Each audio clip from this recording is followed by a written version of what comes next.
Hello, everybody, and welcome back. Did you miss us? It's A to Z around the world of music, featuring yours truly, Ian Murphy, and Anna Green. Anna has been a busy little bee recently because you have been making some new music, isn't that right, Anna? That's absolutely right. Tell us all about it. Well, thank you so much for giving me the floor. I actually released a song last month. If anybody wants to check that out, that's on Spotify, Apple Music, YouTube, all major streaming music platforms. If you want to check it out, it's called Next Flight by Anna Green. Again, it's been out since April 26th, but your girl has also been working on some new tunes to release for next month, so be on the lookout for that. Yes, and if I had musical talent, I wouldn't be making this podcast. But look, here we are, and we're going to be talking about our next country, which is what, Anna? It's Albania.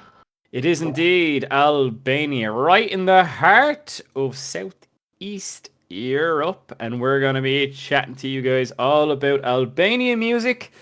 And I've got a little bit of a surprise towards the end of this podcast because you might get something a little bit special, and I'll explain why once we get there. But first of all, Anna, once again, what do you know about Albania?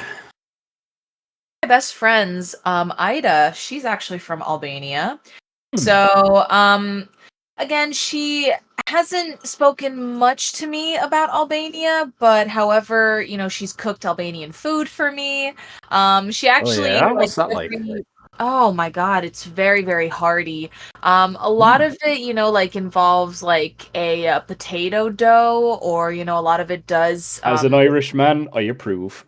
Oh yeah, there was one where it was these little potato kind of dough rolls, and I think she made it with this meat or tomato sauce, and you just scoop it up as you go along with those potato doughs, and it was Sounds delicious. very delicious.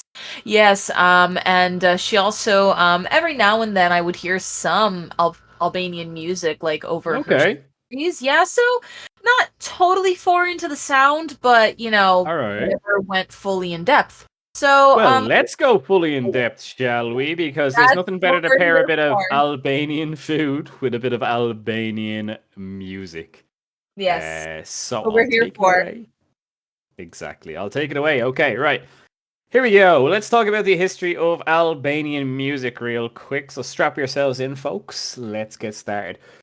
Music has kind of been a part of Albanian culture, and it's been heavily inspired since that of ancient Greece and the Byzantine Empire. Anna, you know me. I'm a big history buff, but do you know what the Byzantine Empire was? Byzantine Empire? No, but please explain. Okay. So we had the Roman Empire, in the west, in Rome. And once Rome started to conquer most of kind of Greece and Macedonia, and indeed Albania and the rest of the kind of Balkans, including Romania, which hence the name comes from, we started to get the Eastern Roman Empire, which had its heart at the center of Turkey. Now, Turkey is gonna in Istanbul, or Constantinople as it was known at the time. Okay, Turkey is going to be mentioned a lot in this podcast, and I'm very looking forward to doing Turkish music soon, I mean, it's going to take a while if we're going alphabetically, but I have a lot of Turkish students. So, merhaba, hello, guys, if you guys are listening. But let me just focus back into Albania because similar to what we were talking about with the last time with Afghanistan, there's a lot of different ethnic and kind of regional music going on in Albania. And it can kind of be separated into three major regional styles. Okay. Let's start in the north with an ethnic group known as the Gegs. Okay. The Gegs, yes, the Gegs. All right. The Gegs kind of have a dialect, and it's one of the prominent kind of dialects in Albanian culture in the north. Okay. Now, because it was northern Albania. Excuse me, not Afghanistan. What am I talking about? Still focusing on episode 1. We're into episode 2 now. How far we've come. Because the North wasn't that really inspired and influenced by the Ottoman Empire, which would have been Turkish, a tribal group in the mountains known as the Gegs kind of prevailed. And the music of the area is heavily monophonic. Could you explain to us, Anna, what is monophonic? Kind of like just one direct sound. Just one note. Yeah, Indeed, right? Monotone, yeah. Like monophonic ringtones back in the day. Hey, Anna, how popular were Nokia phones in the good old US of A? Oh my, I remember having a Nokia phone. It What was your was first? What was your first phone? my first ever phone was actually a sliver, but then I lost that or it got stolen in school. So I got a Oh Nokia. no. Yeah, it was like one of those that was just like a brick, a small little brick. It would Yeah. fall, you put it back together, and yeah, you're on your way home. Oh yeah, yeah. I mean, I had, my dad's Nokia 3210, and I have to say, right, listen, I don't know if it was a Nokia 3210 or it was one of those, but you could make your own monophonic ringtones on that, and I had a field day with making little monophonic tones. But we're not talking about cell phones, we're here talking about music real quick, okay? The one thing that's interesting about the Gegs and their music is it's heavily inspired by Albanian poetry, which really heavily featured in the whole idea of nationalism, the whole idea of creating Albania, because Albania was the subject of many different kind of rulers, the Ottomans, Yugoslavia, kind of Serbian kind of influences. We'll get into that in a minute. But as for the Gegs, right, they follow a tribal law that's known as the canon, which is a set of traditional tribal laws that includes what we call blood feuds and child betrothals. Okay? What?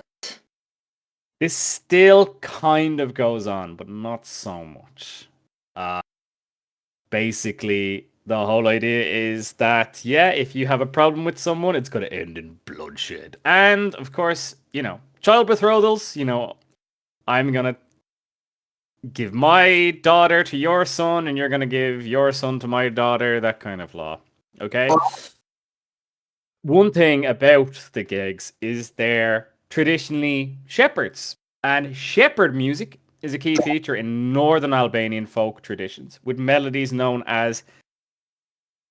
Now, forgive me, everyone who is Albanian. I'm going to absolutely butcher, again, your pronunciation of certain words, but it's known as the Maje Krahi. Hey, let me tell you about some of the instruments that are featured in Albanian music, starting one of the big ones in the northern half of Albania. So, there's an interesting thing about this instrument. In Albanian, it's known as the lahuta. In Serbian, it's known as the gusle, I think. It is a one-stringed instrument. There's no real origin or history of the instrument. Most people say it kind of comes from like 7th century. Kind of like a lyra. It's a one-string instrument. It's played close to the neck. And it makes you play it basically like a violin. Huh? And it kind of makes a lot of nice little trill sounds, which is very popular in most kind of music.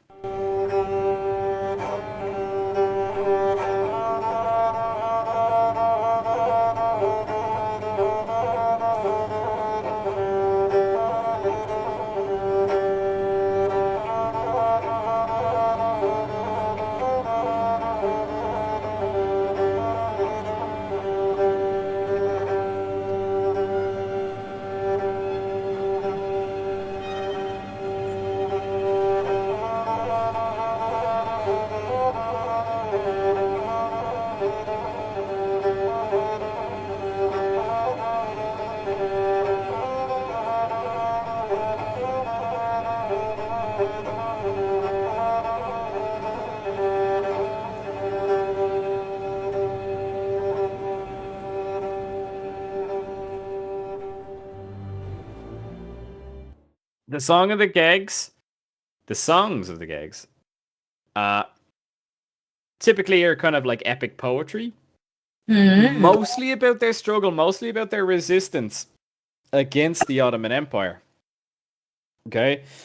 The way that they just kind of follow their blood feuds and everything like that, it's always usually surrounding songs about their kind of struggles with resistance, particularly when they speak of certain like folk heroes and stuff like that.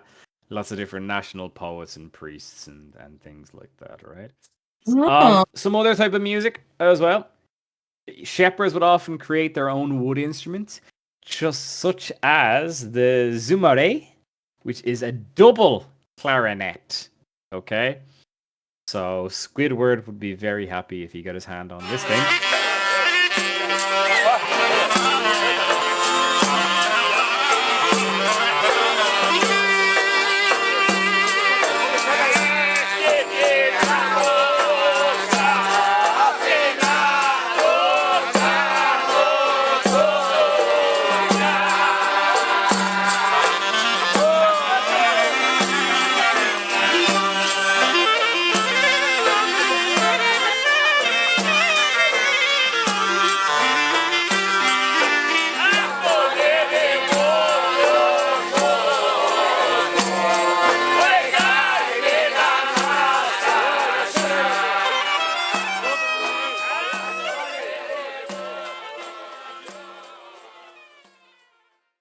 It is two clarinets basically put together, but entirely made of wood, right? Along with other types of Albanian instruments, we include the things like the quipi, which is a goblet drum. Okay, very Arabic inspired. We have things like the zorna, which is a double reed kind of wind instrument, very similar to that of like a clarinet or like a horn. Okay, you'd hear this thing in like kind of North Africa as well. We also have the def, which is essentially just a tambourine. The def E, excuse me, I should say, is it's just what here in the English world we know it as a tambourine. You've also got things like Albanian bagpipes. You never thought that bagpipes would be outside of Scotland, but there you go. Albanians seem to have them as well. A couple of other ones as well. A couple of other different kind of Greek instruments that would have heavily inspired too. So that is a lot of different instruments. Let me go back into these ethnic groups real quick. Okay. Oh, one instrument I failed to mention. Which is predominantly played here in the south by an ethnic group called the Tusks. Okay. They were much more influenced by foreign elements, such as that from Turkey and Greece. Turkey and Greece definitely had a lot of foreign elements that inspired their culture, social organizations, and this definitely reflects in their music and their dialect and tonality, leading towards more kind of Turkish and Mediterranean melodies than that of the Gegs. It's a lot softer music than most of the northern style. They tend to typically use violins, clarinets, lutes, defs, the tambourines, and the siftelli, which is an instrument that, unlike the gegs, it's actually played with 2 strings, and it has a long droning sound with 1 string, and the other is just kind of for melody. So they would make like one kind of like sound, kind of like long, kind of winded sound, and then the other would make like a little bit of a melody along with it too. I have something very interesting to discuss with you here about the tusks, real quick. Okay. So, in their traditions, males were only the men were only able to play music in this region, except for the sole distinction of a unique brand of females who were called sworn virgins. Come on. Sworn Whoa. virgins. We're sworn virgins. These are Balkan females, Balkan biological females, who take a vow of chastity and live as men in a patriarchal society, mostly in northern Albania, but in other parts of Serbia and Bosnia as well. They would traditionally be able to work alongside men, dress like them, and face no gender bias in general society. So, what I'm trying to say here, or what I assume here, is perhaps this is the origin of the quote unquote tomboy, perhaps? Very much so. That's I mean, I'm incredible. generalizing, sure, but it is interesting to think that. Okay, how would you deal with something like that, Anna? Like living as a man? Living as a man and vowing to chastity. So you're not allowed to take a husband. Oh my Nothing goodness. like that. No, I actually again, just given like, my background and my views. Oh No God. femininity, nothing whatsoever. Like literally No, just you are one of the lads. You're one of the boys. You don't nope, want to my be one of the boys? my tomboy phase has come and gone. You had a tomboy phase? Oh yeah, when I was This is younger. news to Uh, me. Yeah, no, I definitely had like a tomboy phase when I was like, between 12 and I want to say like 12 until maybe 14 to like Okay. 15, like I kind of like, let it go a little bit. I started becoming a little more feminine during my Hmm. 20s. Okay. Well, these Yeah. ladies definitely have their tomboy phase from 1 to death, essentially. Yep, no. Um, they're hardcore. Uh, and we'll have a look at some notable examples of these women, right? But uh, it seems as though this practice has kind of faded away. As of 2022, the practice is very rare, with only about 120 people who identify as sworn virgins in Albania and Kosovo. Okay. Oh, okay. So, yeah, it seems to have just kind of faded out of existence, which is unfortunate, but at the same time, I mean, the idea of gender norms has kind of changed in recent years, so I guess they were ahead of their time. The only Yeah, way I can wow. put it. All right. So we talked a little bit about instruments. Let's go into some of the different vocalization styles between these groups. So I have to bring up iso polonophy. Okay. It's an interesting contrast the words here because you have the term iso for isolation and then polyphonic. Now I asked you what monophonic is earlier, Anna, but what's polyphonic? Oh boy. I'm a little bit rusty with my knowledge. But I think Mm. polyphonic is again like two coming together. Essentially, just kind of 2 melodies blended into one. If you listen to, I don't know why I keep bringing this up, but if you listen to a monophonic ringtone compared to a polyphonic ringtone, there's usually kind of 2 tunes happening Yeah, at the same time. yeah, Or like just in over general, I mean, most of the music we listen to today is polyphonic. Okay, yeah, there's with like very different rarely you harmonies come. and such too. Mhm. It's very rare you come across a lot of monophonic kind of music. Okay. But the tone of this type of singing consisting of songs of at least 2 solo parts. So there's 2 or more separate singers. a melody and a counter melody with a choral drone. So one person is kind of making just a similar kind of like sound, and the other is singing over it. So it's almost like you're getting two songs in one. And this is heavily featured in the Tusks repertoire, okay? Because they would typically use this type of music for funerals and other type of social events. The drone itself has a variety of different structures depending on the group that's kind of singing it. So, for example, the Tusks always keep the drone continuous and it's usually sung on the note of just E. While another group who I didn't mention, I said at the start there was going to be three groups mentioned. These Yes. are the labs. Now, when I say the word labs, doesn't it kind of remind you of something? Lads. No, not well. The labs are a bunch of lads. Yes. Labradors. Yes, Labradors. I was curious. I was like, do Labradors come from this region of of Albania? Sadly not. To all Oh, our dog lovers out there, you're gonna have to look elsewhere if you're gonna try to find the origins of Labradors, as far as I know. Um, I think Labradors are from Canada, if I'm not mistaken.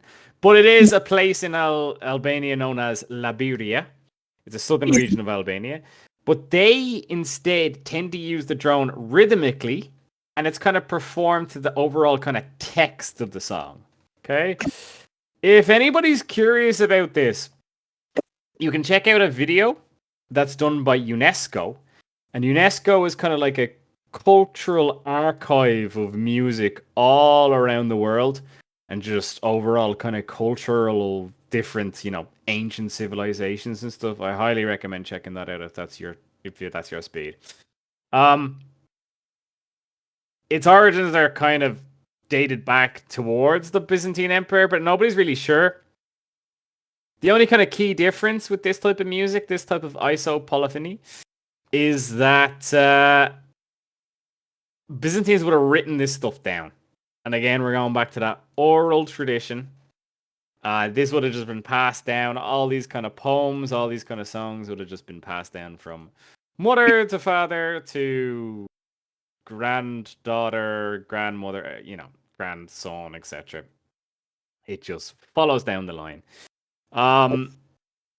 Did your grandparents ever give you any songs of their youth, Anna? Did your grandparents ever show you any music? No, not my grandparents, just my dad, and my Hmm. mom, I guess. My Mm-hmm. grandparents didn't really show me too much, maybe because they weren't musically inclined. No. Yeah, but again, Wow. most of the music that I listen to today played during my grandparents, like, younger years. So Era. I out Mm. for myself. There you go. Okay, yeah, it's nice to kind of just go back and have a listen to what was popular at the time. I mean, my grandmother, God rest her, like she would have been heavily into the likes of a lot of different foreign music. She never really played a lot of Irish music now. She was big into Elvis. She was big into kind of show bands and stuff at the time. It's hard to really pinpoint what was her favorite type of music, but I guess just kind of like rock and roll and ballroom music was one of her big favorites. She was a big ballroom dancer. Anyways, we'll Oh, get into a lot more of that when we come to my country, but let's yeah. focus let's focus on Albania for now. Okay. So this type of music, it's primarily sung at major and social religious events such as weddings and funerals. Uh, have you ever thought about what music you would This is a morbid question. Have you ever thought about what music you'd like to be played at your funeral? Oh boy. I always wanted the song from POD, Goodbye for Now, to play, Hmm. but who knows? Now for whatever reason I might want a Tim Impala song to play. Damn. I don't know yet. I'll get closer to that. We'll get back to you. Get back to you. Include it in your will whenever that'll be. That's right. Jesus. Now I have to think of what mine is going to be. I mean, guess a traditional kind of Irish song of some Maybe something kind. from maybe something from the scratch. Ooh. Yeah. Have the place absolutely hopping? I don't know. We'll see. um, so one thing you'll see when you ever look up videos of this type of music is that the Albanians tend to wear a lot of traditional kind of clothes, a lot of different kind of traditional kind of garb, depending on the region. Each different kind of ethnic group has their own kind of style of clothes, different kind of hats, different kind of formal dresses and stuff like that. And they would all include their own different type of dance styles as well. Over time, the style of music progressed from having just two singers to three, and even up to four. Oh. So we went from just say like one kind of monophonic singer, two monophonic kind of polyphonic singers, then up to three, and we have to credit the four type of singers. The four method singers can be credited to a fella named Neso or Neko Muko. Okay, Nesho or Neko Muka. Again, sorry Albania, your alphabet confuses me greatly. He coined this new form as Avaz Himariot or Avaz Himarochi. He studied in Greece. And when he was a young lad, Nesho kind of returned during World War One to Albania, and he learned the mandolin and the violin and created a group known as Piff Puff, which has got a great name ring to it. I kind of wish Piff Puff was around today. But he took this group to France, and he began recording this new group choral style, which I'll play for you now.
This would have started in, say, like the 1920s and 30s, and it definitely provided a lot of international attention to the folk songs of Albania.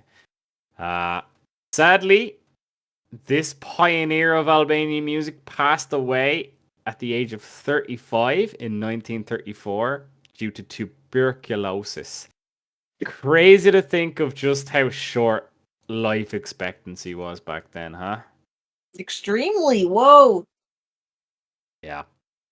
Rest in peace. Anyways, prior to his death, there would have been other groups from Albania known as orchestrinas or little orchestras that started cropping up both in northern and southern Albania and developed kind of a repertoire of songs known as popolare, which we will focus on. Basically, popolare is just popular songs.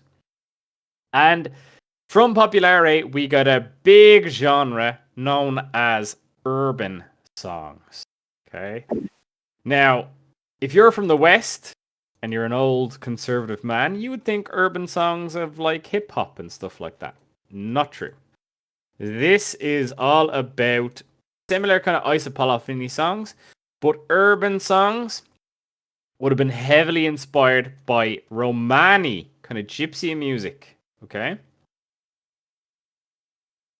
You guys in America don't really encounter gypsies often, do you?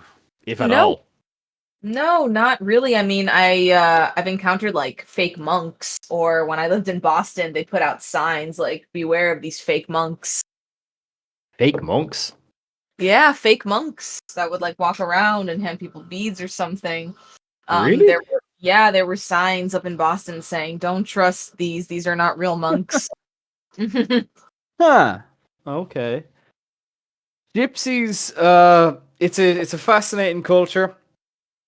A little bit of a controversial kind of culture in most of Europe, here in Ireland especially as well, with different kind of offshoots. But I won't tread down that route. What I will say is that they definitely do have a heavy feature in a lot of different type of music genres, especially in the Balkan kind of region and in Romania. Good gosh, when I was teaching English over in Romania, gypsy songs still banging, still popular. But let's get back into popular music of popolare. In the second half of the 20th century, traditional folk music dominated the region of Albania right up until the 1930s. And I'll play a little bit of it here for you, just so you can get in a bit of experience of what was on the radio waves at the time.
Right up until 1930s when urban music took center stage.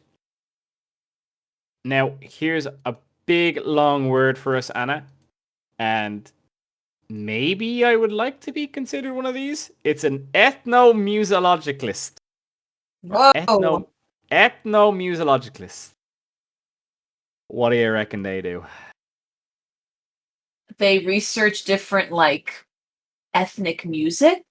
Again, they like dissect, and kind of like understand like every kind of like ethnic kind of music. Oh yeah, they'll trace back instruments, they'll trace back music, they'll trace back recorded kind of, manuscripts, Like all that sort of business to kind of its like an rightful archaeologist place. for like music. Essentially, yeah, like imagine if like an archaeologist just picked up, a piece of music and was able to just listen to something from like thousands of years ago, essentially. Yeah. Uh, Wow. I'm oversimplifying it, obviously, but if that's basically kind of what they do, right? Um, so, uh, these guys have traced urban music to several different cities in Albania, such as Shakorda, Elbasan, Berat, and Korsa, due to ramping Albanian nationalism at the time, right around like the beginning of the 20th century. And prior, to be fair, in the 19th century, they would have had a lot of different revolts against the Ottoman Empire. But there was a significant music trend to try and remove elements of Turkish music and culture in opposition to the Ottoman Empire. So imagine, for decades, your music is kind of foreign sounding. And there's kind of a bit of a pushback against this foreign sound to your own kind of ethnic national sound. So this is what they were trying to kind of promote heavily. Um, This is where European influence would step in and act as kind of a suitable replacement with music such as waltzes and marching songs that were pretty popular at the time of pre-World War One.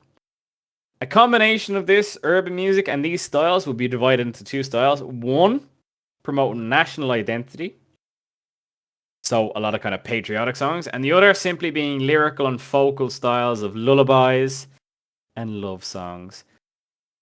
It's too hard to ask for your favorite love song, Anna, but what's your favorite lullaby? Oh boy. If you can remember. I Yeah, that that's where you catch me. Favorite lullaby. Um, oh man, I'm gonna be here forever. I can't really answer that. Like the only one that I can Mm, really remember about is like um like Twinkle Twinkle Little Star. Those of little nursery course. rhymes. Rockabye. They all have the same kind of melody, Yeah, don't they? It's just like dun, dun, dun, dun, dun, dun, dun, dun, dun, yeah, exactly. pretty Like much anything to get those babies asleep.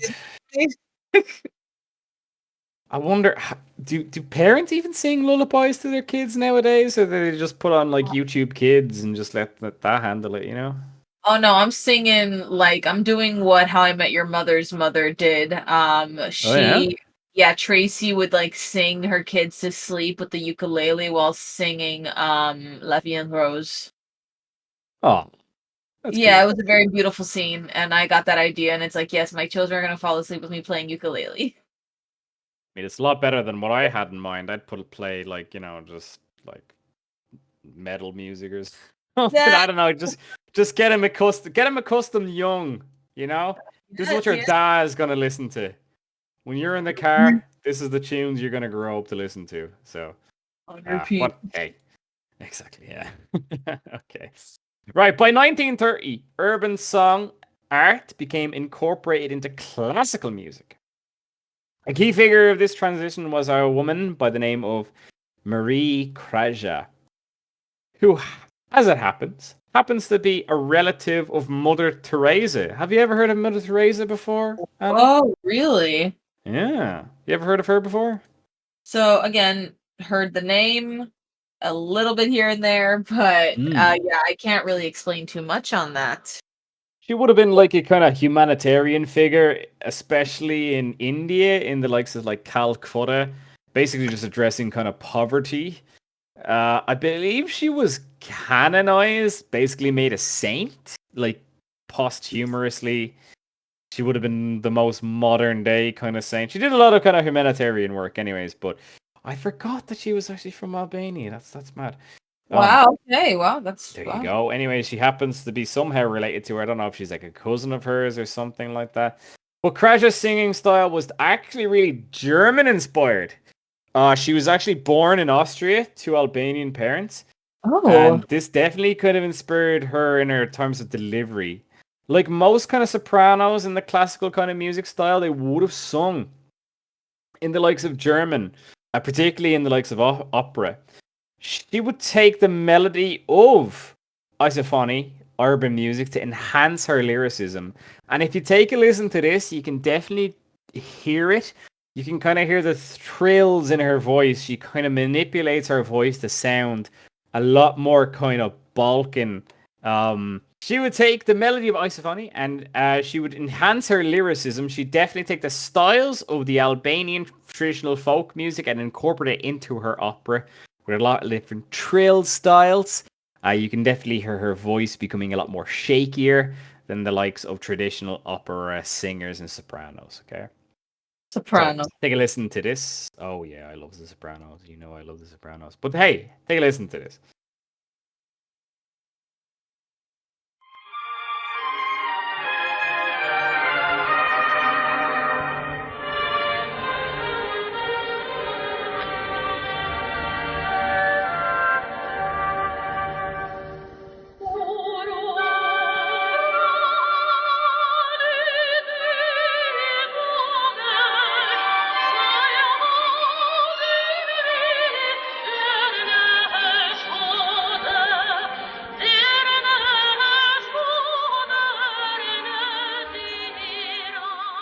Right. After World War II, she went on to become a music teacher and an opera singer in Albania and starred in Albania's first opera known as Marika.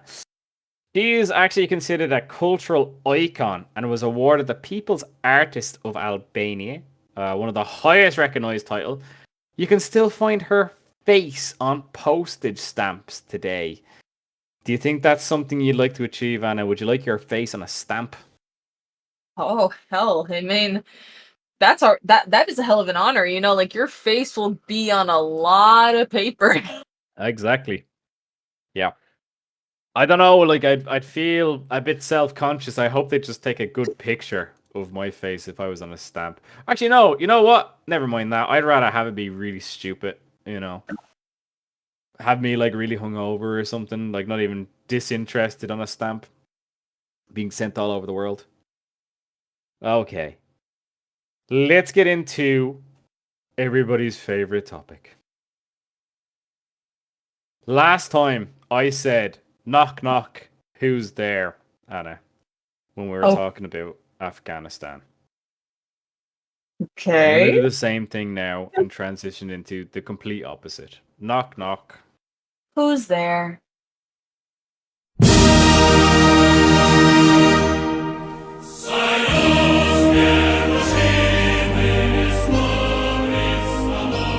It's the Soviet Union. And after Oh, World War II, okay. Albania became known as the Socialist Republic of Albania. Oh, The Iron Curtain fell down hard on Albania, along with most of the Eastern European countries. Despite restrictions on certain freedoms and censorship of Western influences, as was the case in most of the Eastern Bloc countries, Albania pop music actually began to flourish. Now, this is national and Albanian music, and I'll explain a little bit as to why there was no real influences of Western music. Okay? Uh, okay. before I get into that, there was some kind of propaganda music during and after World War II, such as Albanian partisan songs and tunes by artists such as Lujeta Probasha. She has a particular tune known as We Stand Like Mountains in English. Then, once the Russians got a hold of the influence of politics in Albania, we enter Enver Hoxha. He is the communist dictator, the leader of the country, and he imposed a lot of different Stalinist policies which imprisoned or exiled thousands of the rural clan leaders. So that's our gigs, that's our Tusks, and that's our labs. All of them would have been subject to persecution if they did not follow an implementation known as collectivization. Have you ever heard of collectivization, Anna? No, what's collectivization? That's a new one Okay, for me. that's a new one for you, is it? Okay. Imagine you're a farmer and there's a new government in town, and I say to you, you are going to give me 80% to 90% of your food for the people. And I'm also taking your land. This is not your property anymore. This is the state's property, and there's nothing you can do about it. That was what was imposed to its basic kind of core of Stalinist policies of communism. It's, no private property. The property belongs to the people, essentially. Oh my Okay. God. This Oh, forced a lot of people to move out of the countryside and into these new developing kind of urban cities. But they would have taken their music with them, which definitely helped promote a lot of Albanian folk music into the cities, okay? So while this was great for the internal culture of Albania, Hoxha despised Western media. To quote him, he described it as degenerated bourgeoisie culture. For those who don't know, bourgeoisie is what they describe as capitalists, essentially. He would go so far as to describe Western music and values as degenerate importations, such as long hair, extravagant dress, screaming jungle music, coarse language, shameless behavior, and so on. So, everything that you stand for, Anna. I was about to say, oh my God. It's oh my God, communism at You its finest. wouldn't last very long in communist Albania, to be fair to you, with Oh, I your would kind of not. no. He was not a big fan of hippies, as what I read from this. Long Clearly. hair, extravagant dress, screaming jungle music, coarse language. He was quick to contrast it, though, to their traditional music, which he believed promoted socialist values. I'm not sure how, because there was always kind of like a lot of resistance lyrics within Albanian music, but I suppose whatever fitted his agenda, he would definitely promote. So censorship was imposed in most genres. So you basically kind of had to sing to their liking. But this gave way to the likes of national broadcasting. And if you followed along with the dictatorship agenda, you would be fine. Ugh. This leads us into 1961 with the very first national song contest known as Festivali I Kenish, or Feek, or Fest as it's kind of better known, which still goes on today. And it had a very kind of tumultuous start. Before I go into the fest itself, so this is a song contest, right? Mm. Does your state, like, does Florida have any song contests? Would you ever go into something like that? If it was entertaining, and again, it was gonna be worthy of the visit, then yeah, most likely. Yeah. So compared to the West, the big song contests that we have is indeed Eurovision, right? Which Yes. started in like late 1950s as like a radio Uh-huh. program.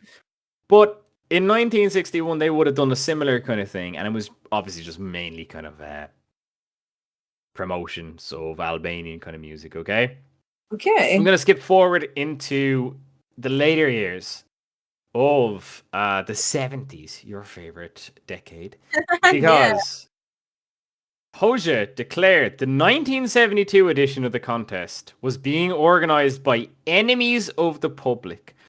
I'm going to play you guys the song that he decided was so Western in its values and in its sound that he arrested the organizers and labeled them again as enemies of the public. He said that they were corrupting the youth, implementing dangerous immoral aspects, and trying to bring the downfall of their society, okay?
After Hoxha's death in 1985, the restrictions of what could be performed started to relax, and Albania eventually competed in the Eurovision in 2004.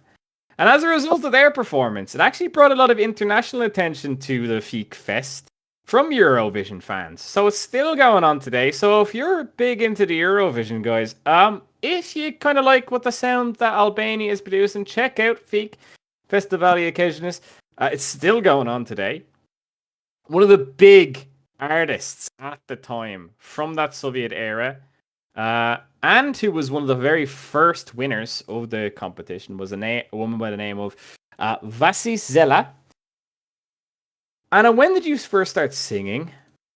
Oh, I started singing when I was like 9. That's actually when Okay. I discovered like my love for music and performing live. So you're very similar to this lady because she started at the age of 10. She would often perform in public parks and at local events. Later in life, she would travel to an Albanian city known as Tirana to study at the School of Arts but she wasn't accepted.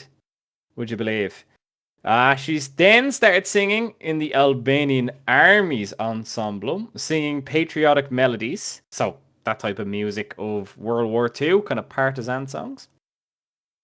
She became one of the very first inaugural winners of the FEEC and went on to achieve various other accolades and awards. She even has little statues dedicated towards her in Tirana, if I'm not mistaken.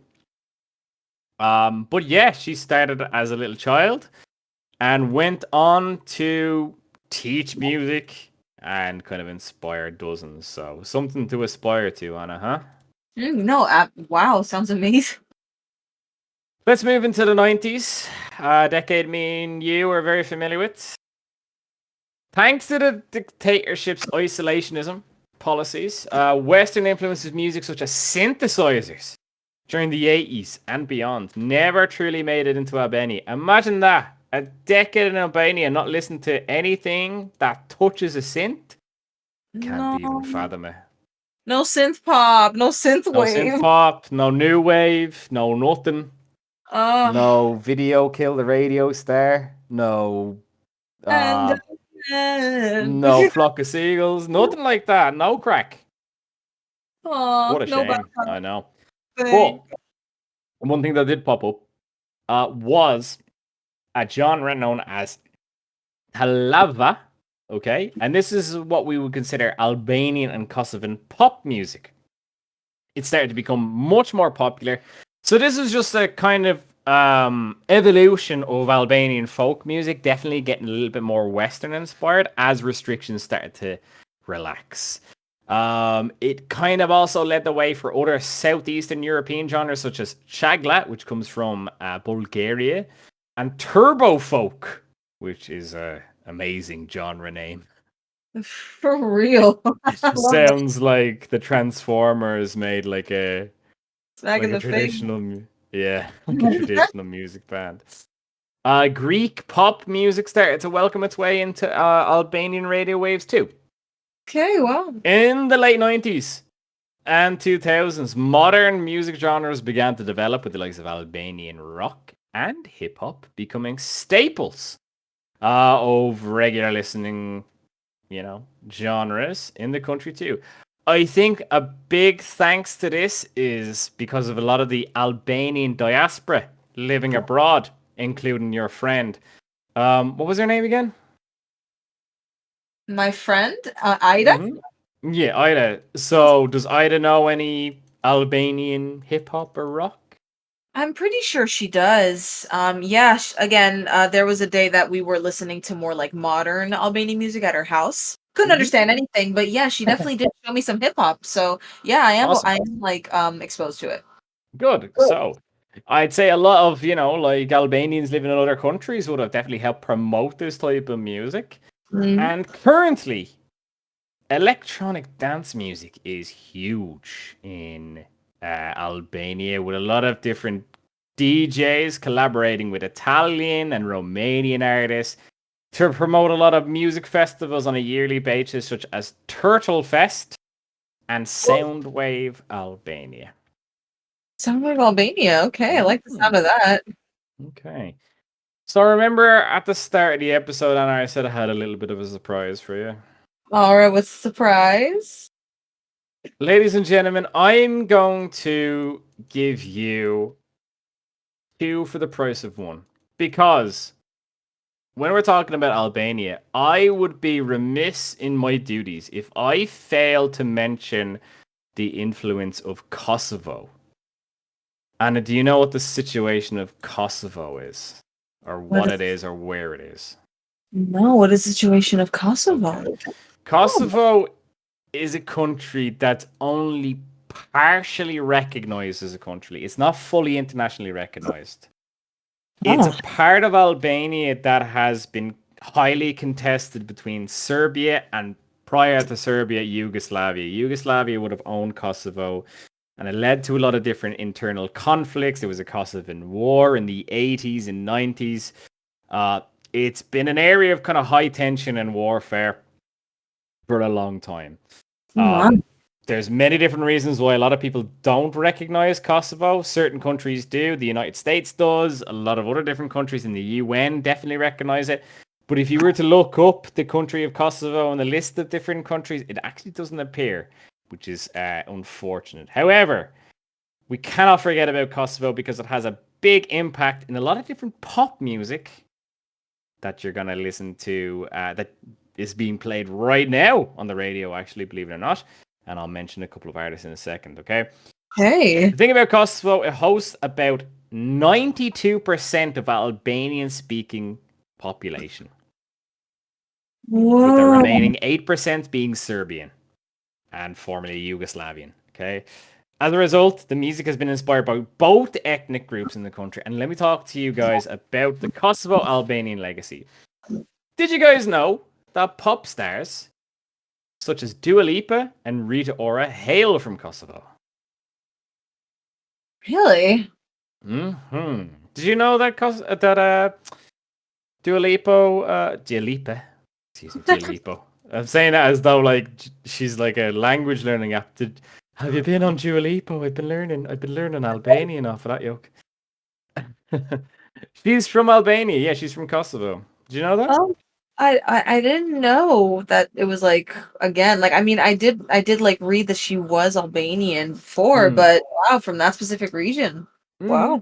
There's tons of other artists that I did not know had Albanian origins. Action Bronson is another one that happens to be from Albania. Rita Ora, like I mentioned, there's a handful of them that you wouldn't think, like, oh goodness, they happen to hail from sunny Albania. But there you go. Wow. And they definitely would have been inspired by like Talavla, that genre of popular Albanian music. Okay, it would have been inspired by kind of Roma culture and melody. So a lot of different kind of trills, a lot of different kind of brass music being put into there, a lot of different kind of horns and clarinets and everything like that. On the other side of the coin, you have Kosovan Serbian music, which is a lot more subtle in its tones. Kind of has a bit of a historic legacy of oral and church traditions. Most of their songs are about poetry and talks about different feats of Kosovo's struggle for independence from like the Ottoman Empire. Later on in their history, they would have had a lot of different war songs, and when we get into other different Balkan countries, we're gonna hear a lot of different war music. Um, you know what was one of the most popular songs in Serbia? I know it's a while away before we get to Serbia, but you know, it was one of the most popular songs of Serbia during the 90s, Anna. Why? What was the most popular song of Serbia? There's a song literally titled, in English, translated, it's called My Father is a War Criminal. So that's gotta be a spicy topic to talk about when we get to Serbia, Croatia, Montenegro, all those different countries. Okay, I'm excited It's for a that one. Oh my It's god. a wild one. It's all like music about genocide and killing people for the glory of their nation. It's nuts. But that is essentially the end of our journey here of, traditional Albanian folk music up until modern day. Of course, like I said with the previous episode, if I were to talk about this stuff, I'd be here all day if I went into absolute details. But hopefully, you guys have learned a little bit about it. I wish I had some more kind of interesting artists to promote. They didn't really have as much kind of interesting stories to the likes of, the Elvis of Afghanistan and stuff. But perhaps I might revisit this at some stage and highlight some different artists. You can always check us out on our Instagram page and other social media platforms where we'll highlight different music from this glorious country. If you are from Albania, say what's up. Thank you so much for listening, everyone. And we shall see you next week. Do you know where we're heading to next week, Anna? Do you know what continent we're going to? I remember you speaking about it. I Oh, hold the phone. what? Okay. What? I forgot a little segment. Anna. It's time for everybody's favorite American Anna's geography quiz. Okay, the last time I brought this up, it absolutely backfired on me. So let's hope I am proven correct in the fact that Americans aren't very good at geography. But Anna, I'm here. tell me this and tell me no more. Albania is a country featured in the Balkans. Okay. Can Yeah. you name me 4 other Balkan countries? 4 other Balkan countries. Mm-hmm. Let's see. Balkan, I want to say Bulgaria. Mm, Is that one of them? not really. Okay, I'm gonna go with. I'll ask the Balkan lads and ladies out there. Would you consider Bulgaria as part of the Balkans? I don't know if it really is, but no, keep going. All right. I'm gonna go with. I swear to God, like there was a time and place that sorry, there was a time in my life that I swear Balkan was brought up many more times, Oh yeah. but not. So yeah, I'm gonna say another Balkan one. Would it be? Would it be Russia? You're very way off there now, Anna. No. All right, so I'm going way too off. Yeah, it's hard out here. Southeastern Europe. Okay, Southeastern Europe. Okay, sorry. Mm-hmm. Okay, so Southeastern Europe. Romanians? No. Damn, I'm so, I'm so off. This one has gone way better than the last episode, anyways. Oh my God. For me, at least. I just look so stupid. Don't worry about it. I mean, to be fair, like when in a geography class in America are they gonna bring up the Balkans? That's Really? very true. You know what No, I mean? you're absolutely true. So unfortunately, no, I am Okay. unaware of some I'll do my best so I don't look like an idiot.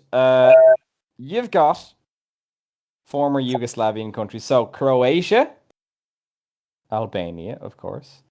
You've got Serbia, you got Bosnia and Herzegovina, you got Montenegro, Macedonia, and oh god, there's a few others. It's about I know there's another one, but I can't remember the name of it. Now I look like a fool. But basically that's the majority of the 4 of them, all right. You've got Yeah, Croatia, you've got Serbia, you've got Bosnia, Herzegovina, you got Montenegro. you've got way That's more the than me, vast. that's for sure. Yeah. Yeah. Next I mean, time I I've worked with a lot of different people from the Balkans. They've got great food, great music, as we've discovered.